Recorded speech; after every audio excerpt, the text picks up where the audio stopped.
আপনার তো জীবনের সারা জীবনের সাধনা এই 3-0 থিওরি। এই সাধনার পিছনে আপনি কি কাজটা করছেন যে কাজটা দেখে মনে হয় যে এই 3-0 থিওরি বাস্তবায়নের জন্য আমি 2 কদম অগ্রসর হয়েছি। নিজের জীবনে প্রয়োগ করে দেখান আপনি কি করতে পারছেন। যে লোক রাজনৈতিকভাবে কথা বলে, রাজনৈতিক থিওরি দেয়, কিন্তু নিজের জীবন তার অন্যরকম, সেটা আপনি বিশ্বাসই করবেন না। মৎস্য প্রাণী সম্পদ উপদেষ্টা ফরিদ আক্তার তিনি মন্তব্য করেছেন যে সরকারের ভেতরে থেকেও যুক্তরাষ্ট্রের সঙ্গে চুক্তি ঠেকাতে পারেনি। এই বিষয়ে আপনার মতামত? এটা যদি ঠেকাতে পারেননি তখন বললেন না কেন? উনি তখন বলতে পারতেন না? কারণ উনি তো মন্ত্রী হয়েছিলেন, উপদেষ্টা হয়েছিলেন কার জন্য? ডক্টর ইউনূসকে সেবা দেওয়ার জন্য নাকি জনগণকে সেবা করার জন্য? বলেন। এই ভদ্রমহিলার কথাবার্তা না মানে আমার কাছে এত হাস্যকর লাগে যে উনি তো বিশাল একসময় তো বিশাল বামপন্থী আছিলেন আর কি। এখন যে উনি যে সুযোগ পেয়ে লাভ যে মন্ত্রী হয়ে গেছে, তো উনি তখন বলতেন যে আমরা এটা বিরোধিতা করি। উনি তো ওই দলের প্রতি উনি তো ওনার অনুগত কেউ না, অনুগত ভৃত্য তো না, আচরণ তো করছেন ভৃত্যের মতো। এখন উনি থেকে সরে এসে বিপ্লবী হয়ে গেছেন। এই সমস্ত বিপ্লবীদের আমি মনে করি কি জানেন, এই সমস্ত বিপ্লবীদের উপরে একটা আইন জারি করা উচিত যে তোমরা কোনো কথা বলতে পারবে না, তোমাদের মুখ খোলাই নিষেধ। বহুত ক্ষতি করছো মানুষকে বহুত হতাশ করছো, মানুষকে বহুত ক্ষতি করছো তোমরা। আর না, এনাফ ইজ এনাফ।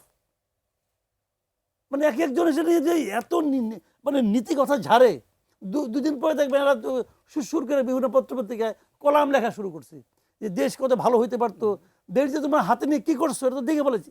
আমি একটা সিম্পল কথা বলি, এই লোকগুলি যে কত বড় মানে আপনার চালিয়াত টাইপের লোক, আমি একটা সিম্পল উদাহরণ দিয়ে বলি। ডক্টর ইউনূসের 3-0 তত্ত্ব আছে না? 3-0 তত্ত্বের মধ্যে কি জিনিসটা?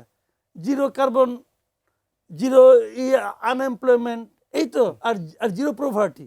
ঠিক আছে, তো উনি এটা সারা দুনিয়ায় মানে বলে বেড়াইছেন। কেন বলছেন? এই কারণে যে আপনারা এটা বাস্তবায়ন করেন। তো উনি বাস্তবায়ন করেন না কেন? আমার তো কোনো ক্ষমতা ছিল না, আমি তো একজন ব্যাংকার, পারি না। যখন আপনি 1.5 বছরের জন্য ক্ষমতায় গেলেন, আপনি এই 3টা জিনিস বাস্তবায়নের জন্য কি করছেন বলেন? আপনার তো জীবনের সারা জীবনের সাধনা এই 3-0 থিওরি। এই সাধনার পিছনে আপনি কি কাজটা করছেন যে কাজটা দেখে মনে হয় যে এই 3-0 থিওরি বাস্তবায়নের জন্য আমি 2 কদম অগ্রসর হয়েছি। সচিব বলে সব প্লাস্টিকের বোতল বাদ দিয়ে কাঁচের বোতল আনা হয়েছিল পানির। কি অগ্রসর হয়েছে বলেন আপনি? প্লাস্টিক বোতল থেকে কি কার্বন হয়? ওটা পুড়লে পরে হয়। এগুলি বলে তো লাভ নেই রে ভাই।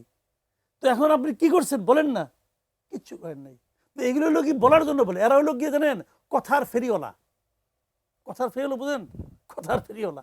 ওই যে আগে দেখতাম গুলিস্তানে যে ডুগডুগি বাজিয়ে ওষুধ বেচত, তো এরা ওই ডুগডুগি বাজায় বরাবর। এই ফরিদ আক্তার আগে ওনার ওই যে উবিনিক, তারপরে কি কি দিয়ে ওনার একটা ম্যাগাজিন ছিল দেখলাম চিন্তা, মাঝে মাঝে কিনা টাকা দিয়ে কিনা পড়তাম।